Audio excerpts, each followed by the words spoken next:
Bonjour, Raphaël Beausoleil en direct des bureaux d'experts à Wendake. Aujourd'hui, 2 petites minutes de votre temps pour s'attaquer aux maintenances printanières de vos appareils de climatisation chauffage.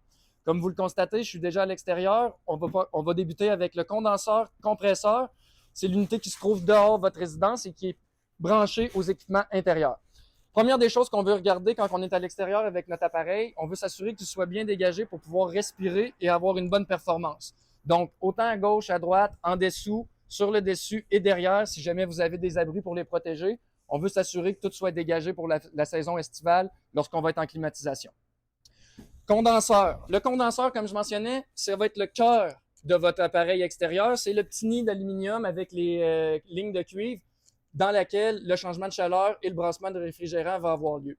Ce qu'on veut s'assurer au printemps, c'est de venir bien le dégager et le nettoyer, toujours en délicatesse, que ce soit à la hose, une eau tiède, ou encore avec des seaux d'eau ou une petite lingette. On veut surtout pas abîmer nos lignes, on veut les libérer du pollen ou encore des impuretés comme les feuilles mortes. Je vous invite à me suivre, on va aller à l'intérieur, on va regarder les systèmes muraux.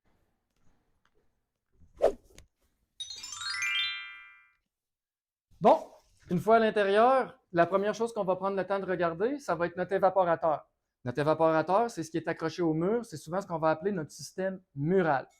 Dans notre système mural, on va avoir une continuité de notre condenseur à l'extérieur, notre évaporateur, ça veut dire que lui aussi, il va être muni de lignes de cuivre et d'ailettes d'aluminium. Avant d'aller dénicher notre évaporateur, on va commencer par vous montrer ce qu'on doit faire sur l'appareil extérieur qui est à l'intérieur. Première des choses, vous le voyez, on était prêt, on a préparé notre aspirateur, on prend notre embout avec un poil délicat et on vient passer sur le dessus de l'appareil de manière à enlever les impuretés, poussières et toutes les insalubrités qui auraient pu s'y retrouver. L'autre chose, je vous parlais de l'évaporateur, on va venir jouer à l'intérieur. Première des choses qu'on va faire avant de faire ça, on descend à la cave sinon où est situé votre panneau électrique et on va fermer le bon breaker adéquat. Ça, c'est fait. On peut venir près du capot de la machine qu'on appelle, soulever délicatement les deux petites pinouches qui vont se trouver à gauche et à droite de votre mural. On le dépose délicatement. Il est supposé tenir comme ceci. Les filtres, composante principale de votre appareil intérieur, c'est ce qui va venir vous aider avec la déshumidification et la pureté de l'air. Comme vous pouvez le voir, ils se défont très facilement. On vient les enlever délicatement. On va au robinet, soit dans la cuisine, au lavabo, ou peu importe dans la maison.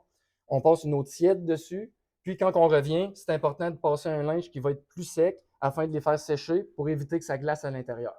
Très simple. Si vous avez des doutes, prenez une photo avant, après. On va éviter les erreurs ou encore de les mettre dans le mauvais sens. Une fois qu'on est venu replacer nos deux fils qui ont été séchés, nettoyés adéquatement, on peut venir refermer notre capot avec les deux petines de chaque côté. On s'assure qu'elles soient bien clenchées. Première chose qu'on fait, on va être rendu au testage de notre machine. On descend au sous-sol, on repart le breaker, on s'assure d'avoir l'électricité. On va venir prendre notre télécommande. Première chose importante à faire avec notre télécommande, on la met en mode climatisation. On ne pourra pas baisser la température puis avoir de l'air frais si on est toujours en mode chauffage. Ça va être donc important de la mettre en climatisation, de lui demander un point de consigne plus bas. Donc, si dans la maison, il fait 22, on va lui demander 20. Puis, après une dizaine de minutes, de venir vérifier près de l'ailette que vous voyez ici que l'air va être tempéré, voire froid, pas tiède. Si jamais, après tous ces tests-là, on a nettoyé, on a fait notre due diligence avec le filtre, le condenseur, notre télécommande, on veut être certain, on veut aller plus loin, on appelle notre équipe d'experts. Qu'est-ce que ça veut dire, notre équipe d'experts? Ça veut dire que ça va être un frigoriste qui va venir à la maison pour performer la maintenance printanière. On va aller dans plusieurs autres étapes. On va démancher votre appareil à l'extérieur. On va venir nettoyer le condenseur avec des équipements qui sont conçus et spécialisés à ce niveau-là. Même chose pour l'évaporateur qui est à l'intérieur. Le technicien va pouvoir brancher tout l'équipement qu'on a, nos ordinateurs, les gauges électroniques, pardonnez-moi l'anglicisme, ainsi que prendre des mesures de vos pressions. Même chose s'il y a des petits décibels, des bruits anormaux qui se font entendre, notre technicien chevronné va être en mesure de vous aider et d'aller plus loin dans le diagnostic de votre appareil. Pour de plus amples détails sur notre maintenance printanière ou nos offres de services, communiquez avec notre équipe au 418-847-8000 ou encore rendez-vous sur expair.ca.